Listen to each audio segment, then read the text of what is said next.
Bonjour à tous, bienvenue pour cette nouvelle conférence live. Vous le savez, chaque trimestre, nous organisons en partenariat avec notre partenaire Before Bank une conférence pour évoquer des sujets liés à l'épargne, à l'investissement, à l'argent en général.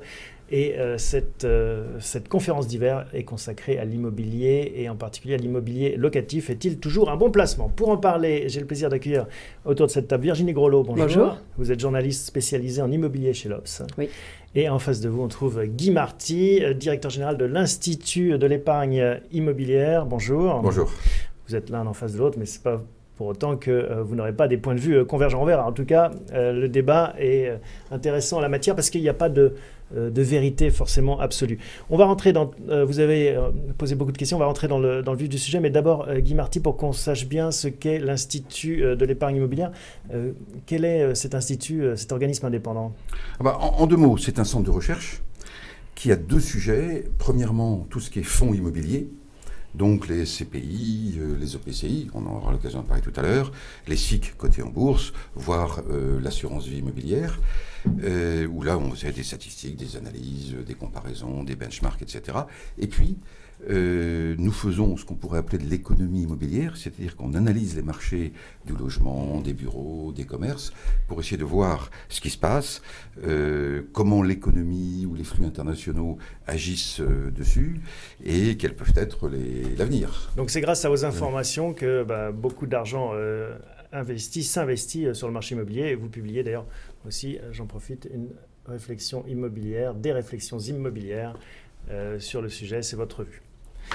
Virginie, une première question. Oui. En la matière, la législation change un peu tout le temps, oui. vite, ça c'est un mal oui. français. Oui.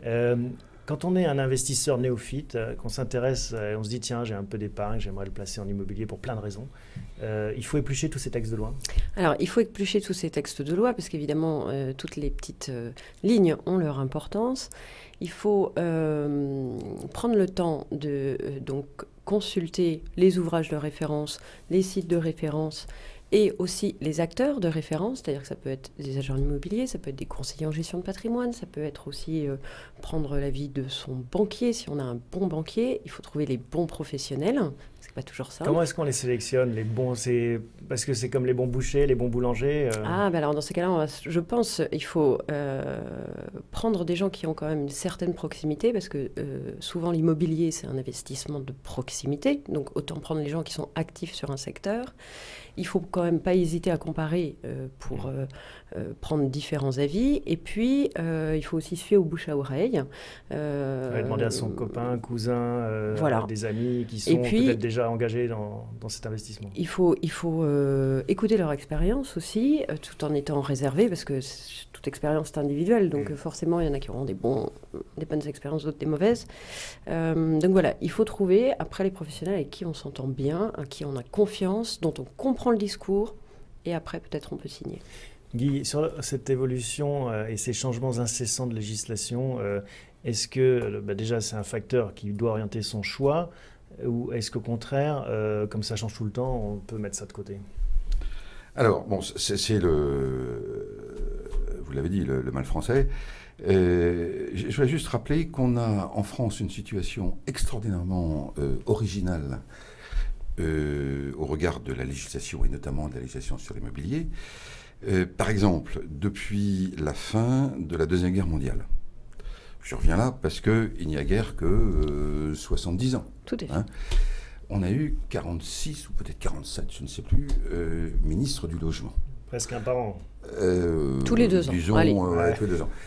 Ce qui est totalement paradoxal et très grave, parce que même si à telle ou telle époque on a eu un ministre du logement brillant ou intelligent ou génial, etc., de toute façon, le logement est aussi bien pour la société française un enjeu de long terme que pour l'investissement particulier un enjeu de long terme. Mais alors si je reviens à ma question, est-ce qu'il faut justement avoir le nez sur les textes de loi? Je pense que justement, je suivrai Virginie en disant c'est au professionnel de s'en occuper.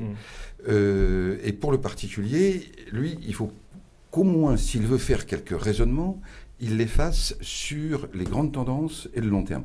Et je vais vous donner un chiffre, il y en aura peut-être d'autres dans cette émission, mais entre aujourd'hui et 2015, nous allons recevoir, on va accueillir 3 millions de nouveaux ménages. Beaucoup de jeunes en particulier, des jeunes couples. Bon. C'est à la fois formidable et catastrophique aujourd'hui. C'est-à-dire qu'on ne sait pas où les mettre. On n'arrive pas. Et comme on n'a pas des pouvoirs publics qui réfléchissent à 15 ans, on va vers des tas de problèmes. Je vous signale qu'aujourd'hui... Et ça peut être une opportunité pour un investisseur, parce que c'est quand même... on n'est pas là pour résoudre la crise du logement de la France, on n'est pas politique, on est investisseur. Est-ce que c'est une opportunité? Ça veut dire... C'est une opportunité, disons que... Je vais développer un tout petit peu, si vous voulez. Ça veut dire deux choses. Ça veut dire, premièrement, que les politiques françaises sont en train d'arriver à essoufflement et qu'on ne peut pas exclure que d'ici quelques temps, dans 6 mois, dans 2 ans, dans 8 ans, il y ait un grand choc qui fasse dans l'immobilier ce que le Monori, par exemple, avait fait en 78 pour le financier. Donc, ça veut dire qu'il faut attendre? Non. Ça veut dire qu'il faut se dire qu'on est en train probablement de toucher le fond de l'absurdité, de l'accumulation, de la variabilité, de la réglementation, etc.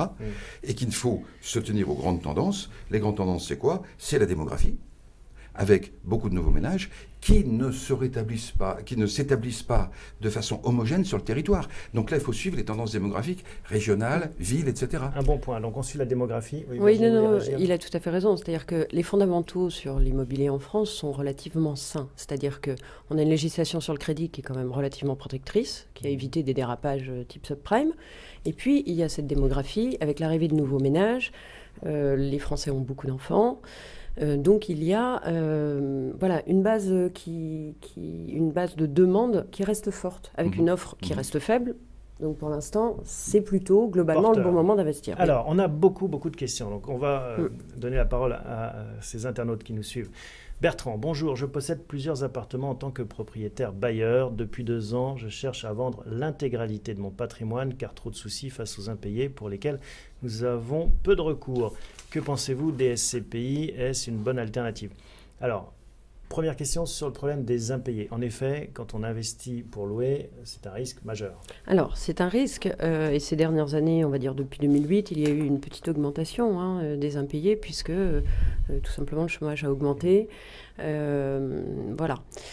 Je pense que souvent, il y a une crainte de la part des locataires de s'ouvrir à leurs propriétaires en disant j'ai des soucis, parce qu'ils ont peur de se retrouver dehors, tout simplement, même si la loi est plus compliquée que ça, et parce que c'est difficile à admettre, tout simplement. Et puis les propriétaires donc, sont aussi très très craintifs. Souvent le dialogue dénoue beaucoup de choses. Bon, on peut mettre en place des échéanciers, etc., etc. Souvent les propriétaires, pour partie d'entre eux, notamment dans les zones tendues, ont des assurances loyers impayées.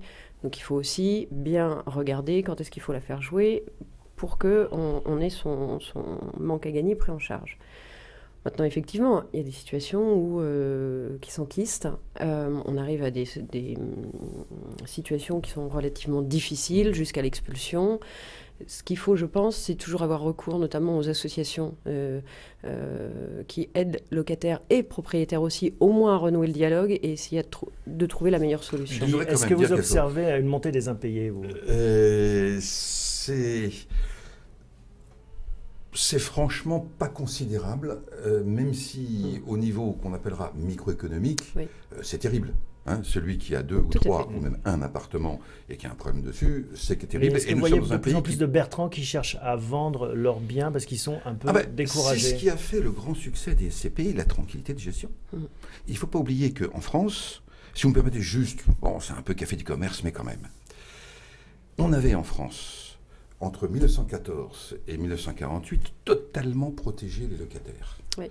On a eu une crise du logement absolument tragique, avec des loyers qui étaient très très très faibles dans le budget des ménages en 48. Donc le locataire était super protégé, mais il n'y avait pas de logement.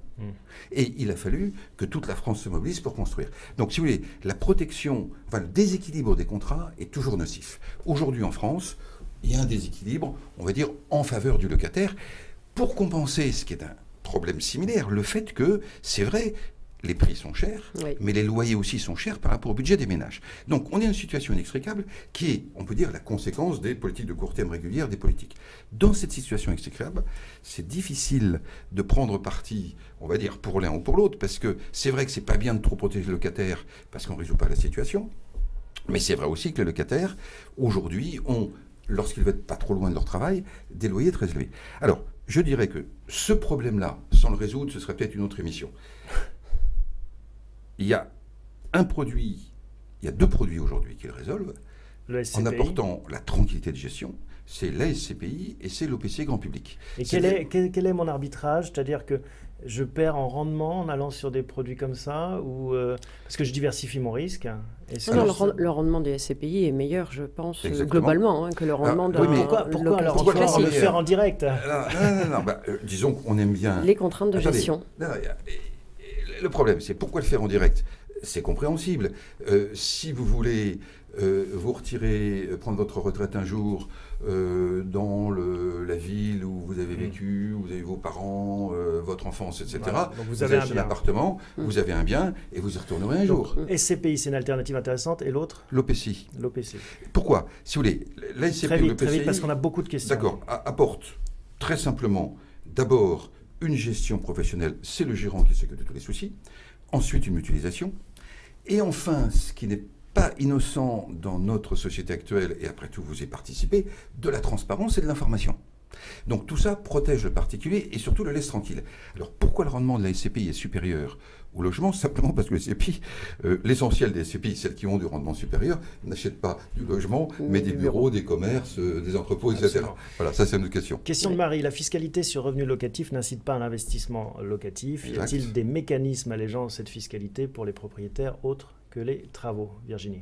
Alors, il y a essentiellement, c'est d'acheter dans le neuf et de profiter du dispositif actuel qui est celui du nom de la ministre actuelle, dispositif Pinel, qui permet d'investir sur différentes durées et d'avoir différentes réductions d'impôts. Ça veut dire qu'on est en début d'investissement. Quand on a déjà un bien, à part déduire les travaux et les charges, il n'y a pas 36 solutions. Il faut savoir que on est dans un piège. Tous les avantages fiscaux se font à l'entrée. Et une fois qu'on est rentré, boum. Ouais. Donc, il faut savoir que si on veut acheter, bon, sauf si on en a hérité, etc., mais si on veut acheter un logement, il faut savoir que quelles que soient les carottes à l'entrée, on le paiera cher après en termes de fiscalité dans les conditions actuelles. Ça peut changer. Je vous signale que la France est un pays très particulier à cet égard. Il y a des expériences dans d'autres pays qui sont différentes et qu'on pourrait peut-être imiter un jour. Alors justement, dans les SCPI, notamment Malraux, l'AMF a sorti il y a quelques semaines une mise en garde pour rappeler qu'à la fin, il y a l'imposition sur les plus-values et celle-là, il ne faut pas l'oublier parce qu'elle est très lourde. Absolument. Thomas, quelles sources d'analyse données, ça va vous plaire Guy comme question, sont les plus fiables pour décider où et comment investir, en particulier dans des zones qui offrent une meilleure rentabilité que Paris intramuros? Il y a un livre formidable. Ah, vous l'avez apporté en plus. Je l'ai apporté. Il est difficile à lire. Vous connaissez Thomas sans doute. Non, mais il y a 2 pages. Il y a 2 pages à lire. C'est la page 73. Dites-nous quel est ce livre. On va le montrer. Le livre, c'est Gilbert Raymond, qui est un chercheur associé chez nous. Voilà. Marché du logement, l'empreinte des territoires, c'est chez Economica. Voilà, et les 2 pages sont celles-ci. Non, il y a la page 73. Bon, il trouvera... bref, il trouve facilement. Qu'est-ce qu'on a fait? Gilbert Raymond. C'est plus de 2 ans de recherche avec toute une équipe. C'est de dire ceci. Finalement, de quoi dépendent les marchés du logement? Or, ça dépend du type d'économie. Et il y a ce qu'on appelle aujourd'hui une économie territoriale. Bon. Et, par exemple, quand les retraités vont dans les villes du Sud, ils y viennent avec leur pouvoir d'achat. Ça donne un marché du logement différent, une économie et un marché du logement différent. Dans les villes qui ont l'hôpital, l'université, la préfecture, etc., il y a beaucoup de revenus finalement plus faibles, mais beaucoup plus réguliers, sans chômage. Ça donne une économie et un marché du logement différent. Et dans les villes attractives économiquement, qui attirent... C'est tout ça qu'il faut analyser, en fait. Et en fait, on a identifié 5 catégories de villes. Et vous révélez toutes ces recettes, tous ces secrets? On a donné au moins les plus de 100 000 habitants. Ça n'est pas révélé, si vous voulez, c'est juste regarder. Vous savez, l'OCDE... ses devoirs, en fait. Juste un point qui peut intéresser les particuliers. L'OCDE vient de publier une étude fantastique. Je dis fantastique parce que c'était un travail colossal avec plein d'universitaires, de permanents de l'OCDE, etc., pour dire qu'est-ce qui tire la croissance. Et ils sont arrivés à la conclusion que ce sont les métropoles qui tirent la croissance. Et ils ont même regardé les 300 villes de plus de 500 000 habitants dans tous les pays de l'OCDE, et ils ont regardé les critères qui faisaient une bonne métropole, mauvaise métropole, etc. On est aujourd'hui à l'économie territoriale. C'est plus les pays qui comptent, c'est les villes. Les villes. Moi, je dis, c'est tout à fait ce que dit Guy, de toute façon, mais je dis qu'il faut faire confiance au bon sens. Si on prend par exemple Paris, entre 2 quartiers pour choisir, il faut sans doute aller voir, si je prends Odéon et La Chapelle, et les Parisiens comprendront tout à fait ce que je dis, c'est pas du tout le même environnement, c'est pas du tout les mêmes populations. C'est pas le même prix non plus. Hein. C'est pas le même prix non plus. Non, mais il faut pas. Après, il faut quand même regarder la situation précisément. Mais voilà, donc quand on achète en province et qu'on connaît mal les endroits, il faut y aller. Ben oui. C'est comme à Paris. Si vous voulez sortir de Paris, il faut aller sur place. Ouais. Pokémon, les ventes judiciaires sont-elles un bon filon? Ni plus ni moins. C'est un filon connu, donc il faut regarder ce qu'on achète. Aussi. C'est juste une source. Mais c'est un choix. On revient toujours sur le même choix, qui est d'ailleurs le débat direct ou SCPI. Est-ce que, en investissant, je vais être un investisseur consciencieux, qui va passer du temps, qui va développer une compétence, ou est-ce que je me dis, à chacun son métier, ou plutôt à chacun son occupation, je délègue, je ne m'en occupe pas. Si on peut s'en occuper, il ne faut surtout pas aller aux ventes judiciaires. Si on veut approfondir, devenir compétent, pourquoi pas. Pierre, je suis propriétaire depuis 15 ans d'un appartement à Pont-Royal en Provence, géré par Pierre et Vacances. Cet organisme vient une nouvelle fois de nous baisser le loyer de 25%. Quel avenir pour ce mode de vacances et cet organisme? Alors ça, est-ce que c'est... Je peux répondre. Je vais laisser Guy répondre. Non, je vous en prie. Je peux répondre. Je vais dire pourquoi. Parce que le groupe Pierre et Vacances a été, a fait une démarche que j'ai trouvée très loyale vis-à-vis de tous ces investisseurs, dont certains souffrent, ça on le sait, en proposant à l'IEF de lui apporter toutes ces bases de données sur tout ce qui s'était passé. Et pour nous dire, voilà, ça a été quoi la rentabilité pour nos investisseurs. Donc, on connaît un petit peu le dossier, si vous voulez. Cette étude a d'ailleurs été publiée. Ce qu'on voit bien, si vous voulez, c'est qu'en gros, il ne fallait pas, je vais exagérer, il ne fallait surtout pas être actionnaire de Pierre et Vacances, il fallait être investisseur de Pierre et Vacances jusqu'il y a quelques années. Pourquoi ? Parce que Pierre et Vacances avait pris des contrats de garantie de rendement, qui font que les actionnaires, et l'action on l'a payé très très très cher, il y a eu un déplacement de valeur ajoutée de l'entreprise vers tous les investisseurs. Donc les performances passées, et je recommande à notre internaute peut-être de regarder depuis combien de temps, quelle est vraiment sa performance, même après anti-aérie, etc. Il y a eu beaucoup d'années de rentabilité, je vais presque dire anormale, mieux que les actions. Et est-ce que c'est encore un placement intéressant ? Alors, l'idée, c'est qu'aujourd'hui, si vous voulez, Pierre et Vacances a appris, et ce qu'ils font en transparence. Autrement dit, ils disent, voilà, dans tant d'années, de toute façon, et ça, ils ont été surpris par ça, parce que c'est le monde qui a changé, mais il faut aujourd'hui des travaux pour rénover qu'on n'attendait pas il y a 20 ou 15 ans, on ne soupçonnait pas qu'il fallait autant avec les normes énergétiques, etc. Donc, il y a des travaux. De même, selon les endroits, Pierre et Vacances a adapté le rendement local, alors qu'avant il y avait une garantie de rendement nationale. Donc aujourd'hui, on peut dire ça devient un placement adapté aux questions de tourisme dans les questions de marché, c'est-à-dire si l'endroit marche bien, ce sera une bonne rentabilité, s'il ne marche pas bien, ce ne sera pas une bonne rentabilité. Virginie, vous recommandez à vos lecteurs ce type de placement, résidence de tourisme ? Alors, il faut déjà comprendre le mécanisme des résidences-services, qui n'est pas simple. Et ensuite, sur le tourisme, on s'est rendu compte, visiblement au fil des années, que les performances étaient un peu moins bonnes que d'autres types de résidences. Elles descendent. Ce qui est contre-intuitif, on dit que le tourisme, c'est l'or noir de la France. Oui, mais après, on revient au fondamental de l'immobilier, l'emplacement, je ne vous le refais pas. Et si on regarde la localisation, pas pour tous, et je ne me prononcerai pas sur Pierre et Vacances, parce que je n'ai pas en mémoire leur localisation, mais pour certains acteurs, qui d'ailleurs, ça c'est pas très bien fini, c'est sûr que les emplacements, on se demandait un tout petit peu qui allait venir là.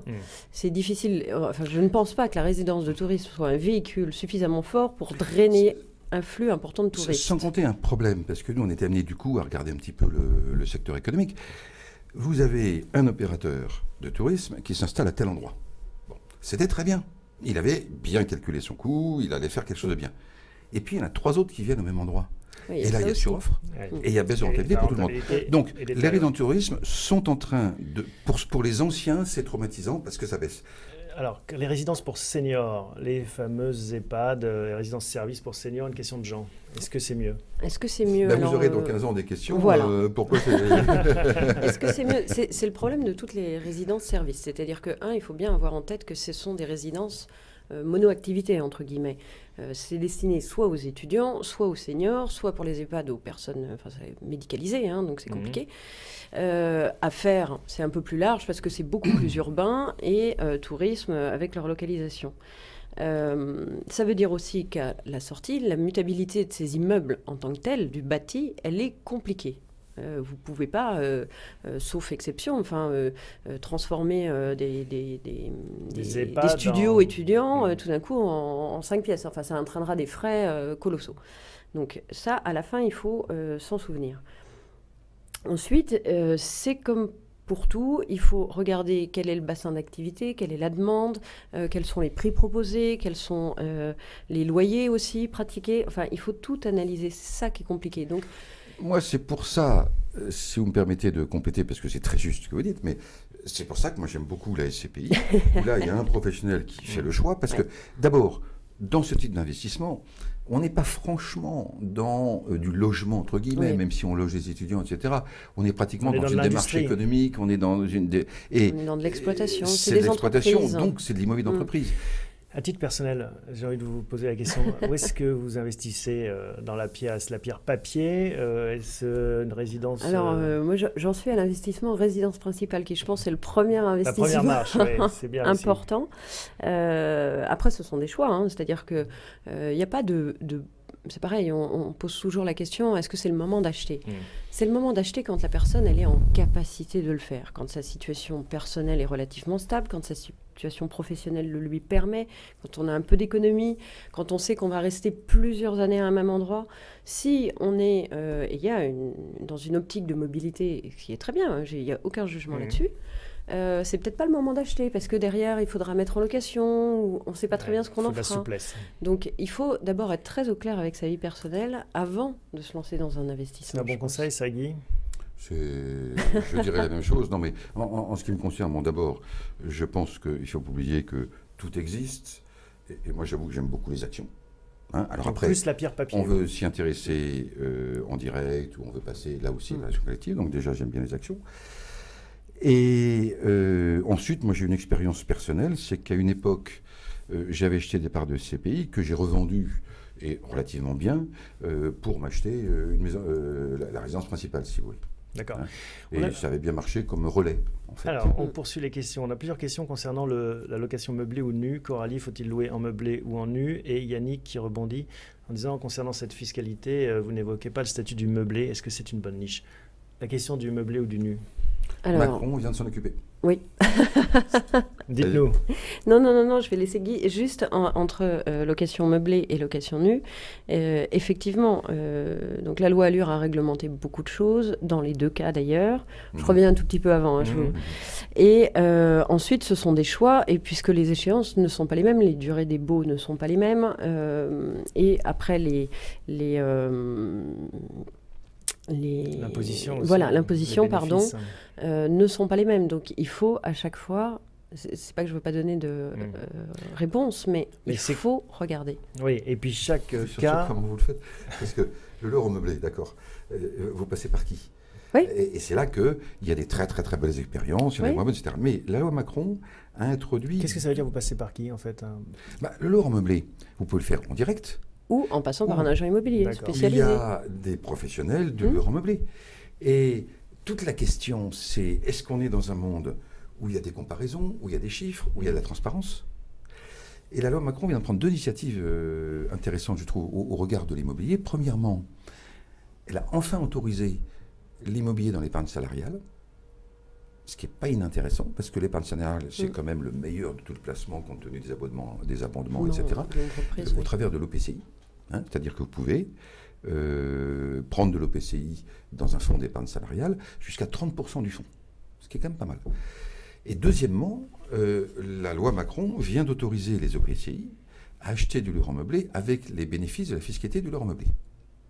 Et ça, c'est une innovation intéressante. Ça veut dire que, si vous voulez, on a un problème locatif en France. il n'y a pas assez de logements locatifs. Et pourquoi les logements sont chers? Parce qu'il n'y en a pas assez. Hein.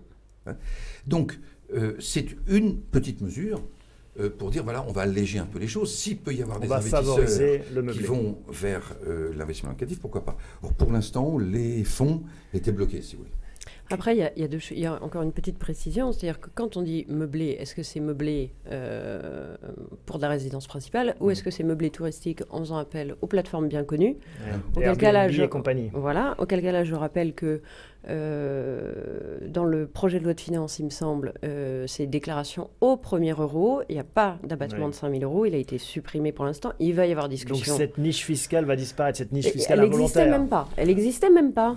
Oui, après, c'est chacun déclare ou pas. Ça, c'est un vrai problème. Et puis là, on est dans quelque chose qui a beaucoup de bouleversé parce qu'on peut faire des législations sur les taxis, sur les appartements, etc. Je signale d'ailleurs qu'on n'est pas encore dans l'économie circulaire avec Airbnb, etc. C'est encore autre chose. C'est encore autre chose. Mais quelque part, celui qui prend sa voiture pour transporter ou qui prête son appartement ou le loue, etc., c'est une façon de réduire les coûts. Oui. Hein, ou on pourrait dire de transformer, de liquidifier son capital. Là, les législations sont totalement dépassées, elles bougent, il y a plein de recherches dans tous les pays pour dire qu'est-ce qu'on fait, etc. La société est en train de changer. Donc là, je ne m'attarderai pas trop sur ce point en disant c'est ça aujourd'hui, qu'est-ce que c'est demain, j'en sais rien. Christophe, d'une manière générale, en matière d'immobilier auprès des particuliers, la meilleure rentabilité de nos jours, compte tenu de tous les paramètres à risque, fiscalité, vacances, impayés, charges, est-elle finalement uniquement l'achat dans l'ancien pour réhabilitation et vente en vue d'une plus-value plutôt qu'une mise en location? Alors, Stéphane Plaza. C'est une question. J'ai des amis qui ont fait ça, mais qui s'en sont occupés, qui connaissaient la chose et qui ont fait des très belles opérations. Et j'en ai d'autres qui ont voulu faire ça, et ça a été les catastrophes totales. Ce qui est bien, c'est qu'il n'y a pas de règle, hein, en fait. Non, là, on est dans le ponctuel. Une opération... ça se maîtrise ou ça ne se maîtrise pas. Donc, ça veut dire qu'il faut soit on la maîtrise, soit on la délègue. Mais c'est du choix du comportement individuel. C'est-à-dire que si vous suivez les travaux, si vous suivez votre locataire... Vous êtes maçon, si vous avez les compétences. Et bonjour les soucis. Non, mais c'est extrêmement varié. Et c'est surtout, il n'y a pas de martingale. Je crois que les gens croient beaucoup à l'espèce de produit miracle que serait l'immobilier parce que c'est rassurant, parce que c'est un actif réel, parce que plein de choses. Mais on n'a rien sans rien. Enfin, il faut s'investir dans son achat, dans son investissement. Et c'est souvent les équipes qui réussissent. Alors, une bonne personne avec un bon entrepreneur, avec etc. Un bon architecte, etc. Christophe qui poursuit, en cas de choix pour du locatif auprès de particuliers, est-il préférable de rechercher l'acquisition d'immeubles entiers, même petits, avec quelques appartements, pour s'exonérer des débats et problèmes éventuels de copropriété? Bon, il faut pouvoir, mais admettons qu'on puisse... si on peut, c'est génial. C'est mieux. Voilà, c'est mieux. Génial. Mais je serais d'accord avec vous-même, au moins. Il faut quand même dire quelque chose. On est dans des périodes, je vais dire quelque chose de très banal, assez mouvementées. Je défie beaucoup de gens d'avoir décrit il y a 5 ans ce que nous vivons aujourd'hui. Bon. Dans un monde mouvementé, assez, on va dire, où le coefficient de visibilité ou de non-visibilité est assez fort, un immeuble entier, si c'est une partie trop importante d'un patrimoine, c'est pas de la diversification, ça. Non. Donc, c'est plutôt là. Bon, si quelqu'un a un très grand patrimoine, il prend un immeuble entier, c'est sûr que c'est mieux. Oui, Guy a raison. Et en même temps, l'avantage d'avoir plusieurs appartements, c'est de pouvoir diluer le risque sur tous les locataires. Faut-il, demande Corinne, profiter de la réduction Pinel attractive, mais dont les prix sont gonflés, ou au contraire acheter dans l'ancien avec quelques travaux, encore une fois, nous permettant de... Ça se discute. Moi, je trouve que le grand avantage du Pinel, et Dieu sait que je suis contre ces avantages fiscaux répétitifs, j'essaye de convaincre chaque politique que je rencontre depuis des années qu'il y a une seule grande mesure à prendre si on veut résoudre le problème du logement en France, c'est passer une loi anti-ministre du logement. Et tous les secteurs disent ça, hein, les agriculteurs... Non. On a en France le plus beau ministère du logement d'Europe et nous sommes le seul pays d'Europe où on a une crise de logement incessante depuis... Bon, passons, Pinel. Mais Pinel, c'est très bien le Pinel pour une raison. Par rapport aux avantages fiscaux. On a enfin donné un peu d'oxygène en autorisant, disons, que ce soit loué à sa famille. Bon. Oui. Et c'est ça qui explique le succès du Pinel, d'ailleurs. On est tellement étouffé que dès qu'il y a une bouffée d'oxygène, ça va mieux. Ensuite, la notion de prix gonflé, ça dépend. Oui. C'est vrai que vous avez évidemment des promoteurs qui reprennent l'avantage de la fiscalité. Vous avez d'autres programmes où finalement les prix sont raisonnables. Là, on rentre vraiment dans le ponctuel. Hein. Comme toujours, c'est une question d'offre et de demande. Mais alors Virginie, cette question des prix, c'est la question à 1 000 € du marché de l'immobilier. Est-ce que ça va baisser? Est-ce que ça va monter? Est-ce que c'est le bon moment ou pas? Pour les prochains mois? Pour le neuf ou pour l'ancien? En général, c'est la question qui est liée à l'immobilier. On entend les deux choses, on est en haut d'une bulle, ça va baisser, et puis les autres qui vous disent, bah non, vous voyez, depuis 15 ans, ça ne fait que monter, et il n'y a pas de raison que ça change. Vous avez un sentiment là-dessus? Alors, j'ai le sentiment que quand on prend le temps de faire ses choix, on abaisse son risque. Personne n'a de boule de cristal et peut vous dire ce qui va se passer dans 5 ou 10 ans, voilà. Je répète, je pense que les fondamentaux sont bons. C'est-à-dire que dans les grandes métropoles, là je suis Guy, il y a une forte demande, on assiste à cette centralisation, à cette urbanisation. Donc, c'est un marché sain, il n'y a pas un risque de moins 40% comme aux États-Unis dans les villes américaines. Non, parce qu'en plus, le crédit n'est pas aussi risqué. Enfin, il y a différents paramètres, il ne faut pas comparer les deux. C'est pas la peine de comparer la France et l'Espagne, parce que ce n'étaient pas du tout les mêmes configurations. Ensuite, pour l'instant, on voit que les prix restent relativement stables. Il y a eu des grosses baisses de prix quand même en province, il ne faut quand même pas l'oublier. Ce n'est pas parce que Paris reste toujours stable qu'en province, il n'y a pas eu des soucis. Donc, il y a déjà eu des purges d'effectués. Maintenant, là, le marché, il reste sur un volume de transactions assez important, mais pas au meilleur niveau. Pour l'instant, on est plutôt dans une phase relativement stable, je pense. Guy, alors, je répondrai de façon différente, même si je suis d'accord avec ce que vous dites. Il y a un problème, il y a des solutions. Le problème, c'est que vous preniez les chiffres sur 5 ans, sur 10 ans, sur 15 ans, sur 20 ans, etc., le logement, finalement, c'est ce qu'il fallait faire. Mieux que les actions, mieux que les obligations, mieux que tout. Bon. Alors, le problème, c'est qu'on se dit, bah voilà, les arbres ne montent pas jusqu'au ciel, et il y a bien un jour où ça va s'inverser. Maintenant, les solutions. En fait, la réponse, c'est pas dans l'évolution du prix du logement, elle est dans, est-ce que le logement va faire mieux ou moins bien que les autres placements. Et là, on a d'abord la grande inquiétude sur ce que seront les prochaines années, ou l'incertitude sur ce que seront les prochaines années. On a le fait qu'un facteur très fort, ce que Virginie a dit plusieurs fois, démographie bien orientée, ce qui est très juste. En plus, on est dans un phénomène d'urbanisation qui est en train de s'accélérer. Donc, les villes, et évidemment les centres-villes, mais la façon dont les métropoles, grandes ou moyennes ou un peu plus petites, c'est sûr qu'on pourrait avoir au niveau moyenne d'ensemble, si vous voulez, une diminution, même si sur les métropoles, il peut y avoir une concentration, notamment au niveau des emplois, etc. Donc l'emplacement. Et donc, il faut l'emplacement. Mais par contre, dire que le logement ne baissera pas, moi, j'en sais rien. Parce que, est-ce que l'on peut vivre longtemps dans une société où les jeunes ménages aujourd'hui, par exemple en région parisienne, sont obligés d'aller non pas en deuxième couronne, mais dans une sorte de troisième couronne? Est-ce que vous savez qu'il existe 532 communes en dehors de l'Île-de-France dans lesquelles 40% des personnes actives travaillent en Paris première couronne. Mais il n'y a qu'à prendre la voiture le matin pour aller à Paris ou sortir de Paris. Hein. Et voilà. Et donc, ça peut changer. Si nos politiques étaient intelligents et s'ils prenaient des mesures de long terme, eh bien, les prix des loyers, des logements baisseraient. Donc, ça peut baisser. Par contre, le logement se portera normalement bien par rapport aux autres placements, et c'est ça qui compte, puisque les fondamentaux sont bons. Il y a une hausse des taux qui vient de se réenclencher après 7 ans de taux à presque zéro aux États-Unis. Est-ce que ça risque d'avoir une conséquence aussi sur les rives européennes? Alors, si on parle uniquement de la hausse de la Fed de 0,25 points, sur les taux de crédit immobilier français, je ne pense pas que ça ait grand-chose, ça n'aura pas spécialement d'influence. Mais souvent, c'est un peu précurseur. Est-ce qu'on va arriver peut-être à la fin des taux bas? La situation en Europe est quand même pas comparable à la situation américaine, et la politique de la Banque centrale européenne n'est pas orientée comme celle de la Fed. On aura le temps d'en reparler, d'autres émissions sont prévues entre-temps. Oui, non, mais je ne pense pas que là, l'amorce de hausse des taux n'ait de répercussions sur le crédit immobilier en France dans les prochains mois, en tout cas. Un tout petit détail. Le scénario idéal, je ne reviens pas sur les grandes questions FED, BCE, etc., où on est sur autre chose. L'idéal pour le logement, ce serait que les taux, même en France, montent doucement, mais Oui. régulièrement.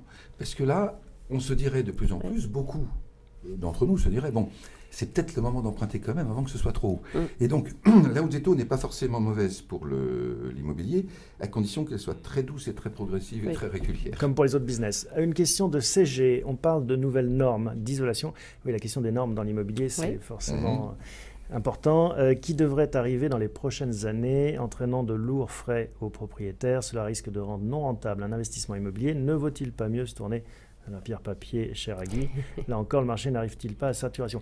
Bon, au-delà de la pierre papier, on a déjà parlé, mais sur les normes, Alors, comment est-ce qu'on prend ça en compte? Pour l'instant, la réglementation qui s'applique, c'est la réglementation thermique 2012. Elle est déjà en discussion. On a évoqué une ERT 2018, ou en tout cas, il y en aura une en 2020, ça c'est à peu près sûr. Je pense que ce que votre auditeur évoque, c'est à un moment, il était prévu dans la loi de transition énergétique de Ségolène Royal, pour 2000, je ne sais plus combien, 25 ou 30, pour tous les logements qui seraient étiquetés, c'est-à-dire pour toutes les passoires énergétiques, il faudrait faire des travaux avant de pouvoir vendre. Ceci a été supprimé par le Conseil constitutionnel, donc pour l'instant on n'est pas dans ces obligations. Maintenant, Mais c'est ça une pend au nez. question... Alors, ça pend au nez, mais de toute façon, c'est une question de valorisation de son patrimoine. Hein. Si on veut Exactement. améliorer sa plus-value de sortie, sa rentabilité, son loyer, on offre un logement de qualité et pas un taudis, si je encore peux être très clair. Comme les travaux, en effet, de Donc, réhabilitation. ces travaux de réhabilitation, ils sont déductibles du revenu foncier jusqu'à une certaine hauteur. Ils ouvrent droit à des crédits d'impôt. Enfin, il peut y avoir plein de choses. Là encore, la législation va évoluer. Il faut en profiter, mais il faut s'investir et regarder. Question d'Antoine, les SCPI Pinel sont-elles intéressantes? Si oui, faut-il privilégier les SCPI Pinel dans le neuf ou dans l'ancien? Alors déjà, il n'y a pas beaucoup de CPI Pinel. Hein. Ça Non, il y en a existe, pas moi je savais beaucoup. pas que ça Il y en a pas existait. Si, il y en a, mais il y en Trois, a, quatre oui, c'est ça, maximum. j'allais dire une demi-douzaine. Et donc les groupes qui ont fait ça, c'est vraiment très très bien. Ce sont des groupes sérieux, voilà tout ce que je peux dire, qui essayent de bien investir, qui en plus ont l'avantage de déjà avoir beaucoup de casse-tête sur leurs autres patrimoines, avec justement les normes de qualité, etc. Donc ils peuvent apporter cette expérience au moment d'acheter. Moi je préfère, dans les avantages fiscaux, quels qu'ils soient, si vous voulez, avoir justement la SCPI. Pourquoi? On l'a vu, les accidents qu'il y a eu sur un certain nombre d'avantages fiscaux, c'était toujours des individuels, c'était jamais des SCPI, parce que d'abord, c'est professionnel contre professionnel. Donc là, au moins, c'est pas le promoteur qui reprend l'avantage fiscal, parce que le professionnel dit, attendez, c'est pour mes associés, c'est ça que je représente. Et ensuite, il y a mutualisation. Vous avez 3 appartements. Vous savez, dans certains avantages fiscaux, vous ne louez pas, c'est vide. On vous remet en cause l'avantage fiscal, Oui. ce qui est assez traumatisant. C'est une protection. Voilà. Une question de Jean. Que pensez-vous des résidences... non, pardon, je me trompe de ligne. Que pensez-vous d'un produit comme Néorente? Je ne sais pas si vous connaissez. Pas du tout. Je ne connais pas. Bon, voilà, Jean, on est désolé, on ne connaît pas. On ne peut pas répondre donc à votre question. C'est un système de viager, je pense. Peut-être. Oui. Écoutez, je vais supposer que c'est un système de viager. D'accord? Et Non, juste non, dire un mot faisons pas de là-dessus. Non, suppositions. d'accord, On va ok. passer, on a suffisamment de questions. Ok. On ne peut pas tout savoir sur tout. Powerbook, que pensez-vous de produit bah tiens, non, c'est justement la même question. Une autre question de Joël. Investir dans la pierre a-t-il un sens lorsqu'on est un jeune actif aujourd'hui? Encore faut-il pouvoir. Vous avez commencé à souligner ça, Guy. En effet, les jeunes ménages, en tout cas dans des métropoles comme Paris et sa proche banlieue, ça devient très compliqué de pouvoir mettre un pied à l'étrier. Oui, alors certains ont cette option. Hein. On a vu arriver une vague de primo-investisseurs, c'est-à-dire ce sont des jeunes qui ne peuvent pas s'acheter la résidence principale de leurs rêves hein, parce qu'ils veulent rester dans Paris, parce qu'ils ont une location pas trop chère, parce qu'eux-mêmes bénéficient d'une location familiale ou quelque chose comme ça. Et donc, ils sont allés investir parfois dans leur région d'origine ou dans des villes qui leur semblaient prometteuses. Après, ça peut être une bonne solution, sachant quand même que quand on veut investir, si à partir d'un moment, par exemple, on se met en couple, on décide de se marier, d'avoir des enfants, forcément, on va se poser la question d'être bloqué par cet endettement préalable, puisqu'on aura souvent recours à une capacité d'endettement. Donc, c'est à manier avec précaution. Il faut voir... Parce que souvent, on le fait en se disant, on prend l'ascenseur et on est dans l'ascenseur, comme ça. Quand Alors, on voudra prend l'ascenseur, changer. mais quand on a souscrit, par exemple, un Pinel ou autre, enfin, un On est dispositif coincé. avec avantage fiscal, il faut respecter la durée de location pour ne pas se voir réclamer l'avantage fiscal. Donc là, c'est compliqué. J'ai un complément à apporter, si vous voulez bien. L'investissement pierre a un grand avantage.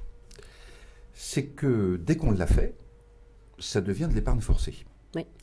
Et beaucoup de jeunes découvrent qu'en fait, ils ont épargné parce qu'il fallait bien rembourser. En dormant presque. Alors que autrement, vous savez, si vous attendez d'arriver à la fin du mois pour mettre de l'argent de côté, vous n'en mettrez jamais.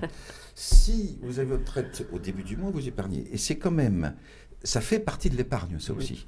C'est-à-dire cette discipline, on a mis dans le budget une traite, ça fait de l'épargne, et beaucoup se sont enrichis comme ça. Ou du moins, ont enrichi au sens discipliné. Ça, c'est le premier point. Deuxième point. Alors là, c'est vrai, les jeunes, il y a toutes sortes de situations. Mais vous en avez certains qui commencent à gagner beaucoup d'argent, mais dans des métiers très fragiles.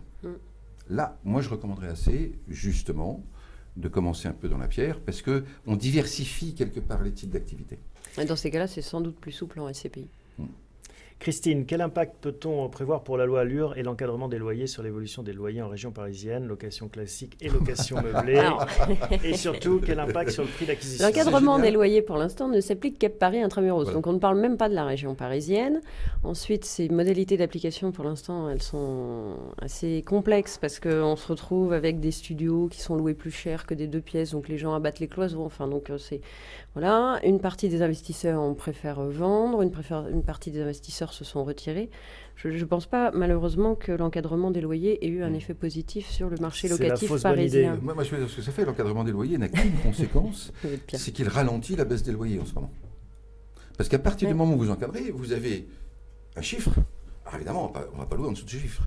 Et c'est vraiment le contretemps parfait.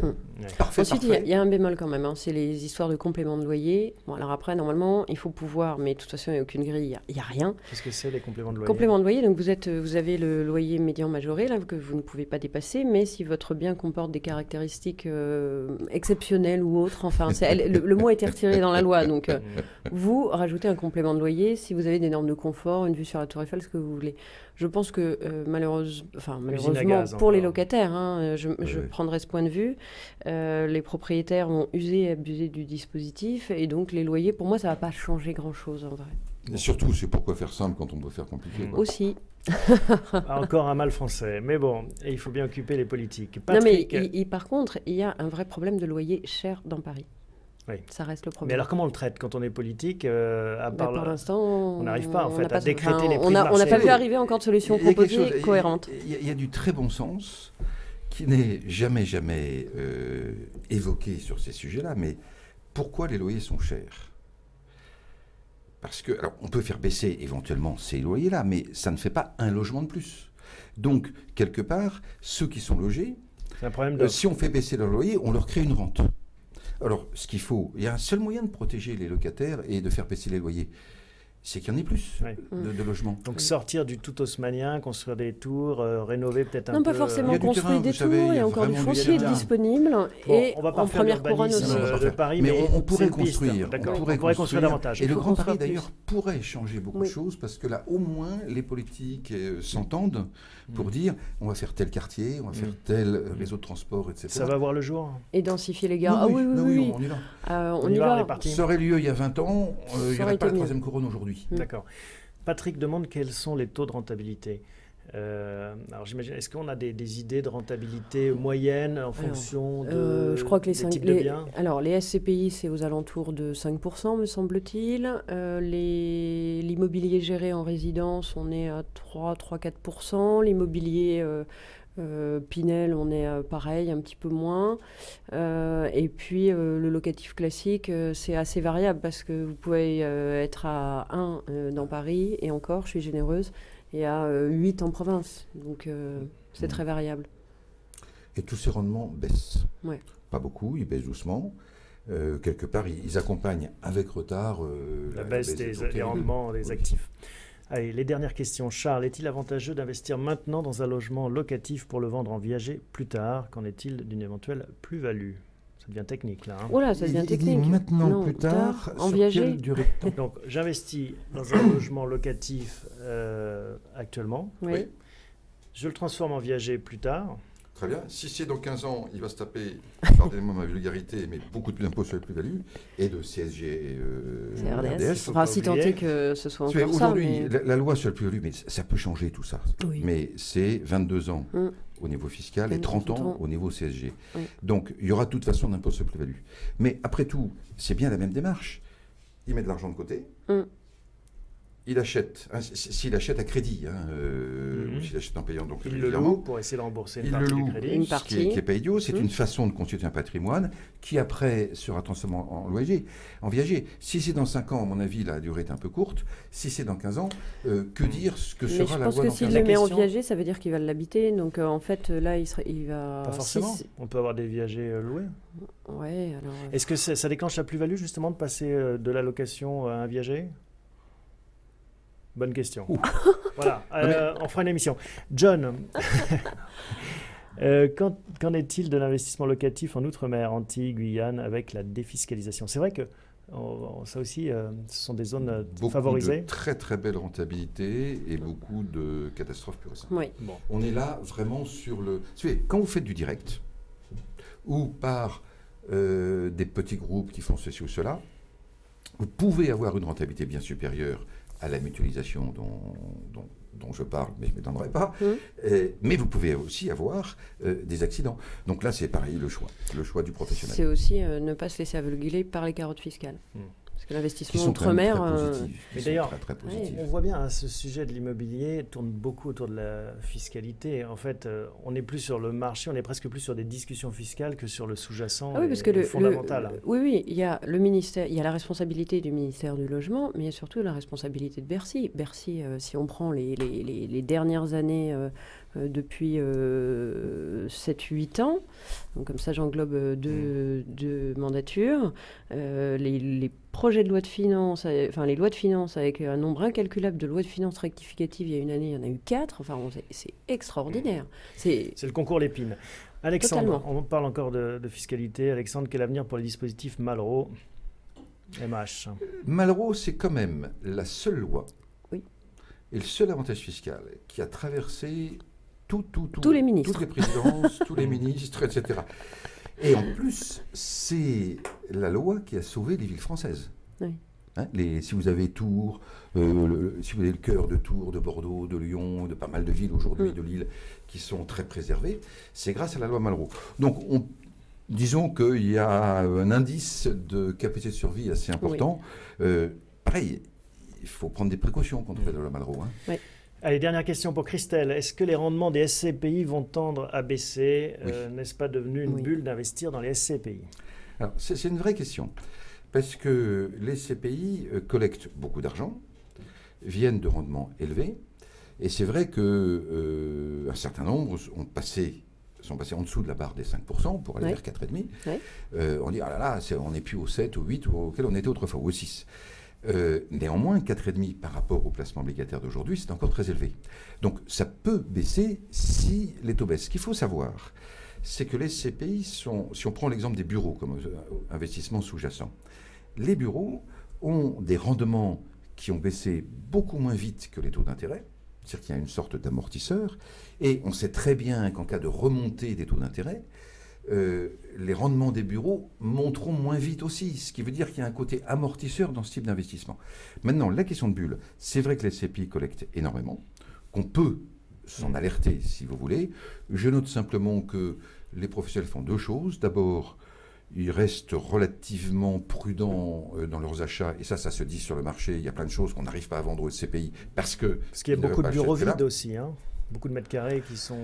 Après, il y a une sélection. Les professionnels opèrent leur propre sélection. Et il faut regarder les bilans présentés par les professionnels et par les gestionnaires de manière à pouvoir aussi savoir dans quoi on investit. Voilà, mais les professionnels eux-mêmes, si vous voulez, n'ont pas intérêt à acheter n'importe quoi.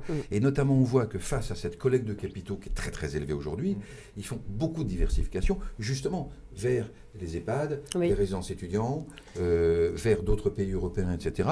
Disons que globalement, les CPI ne sont pas une bulle, si vous voulez. Maintenant, c'est toujours pareil, il y aura des CPI meilleurs que d'autres.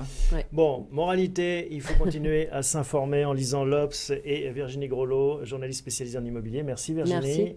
Et en lisant aussi la revue Réflexions immobilières de l'Institut de l'épargne immobilière, dont le directeur général Guy Marty était avec nous aujourd'hui. Merci Guy. Merci à vous deux donc, pour toutes ces réponses. Merci à vous pour toutes ces questions. Ça fait mon job en fait. Moi, j'ai plus qu'à les lire. Mais c'est très intéressant parce que ça permet d'avoir votre retour et on a essayé de vous apporter quelques réponses. Voilà, c'était cette conférence d'hiver Before Bank. On se retrouve au printemps pour une nouvelle conférence. Merci.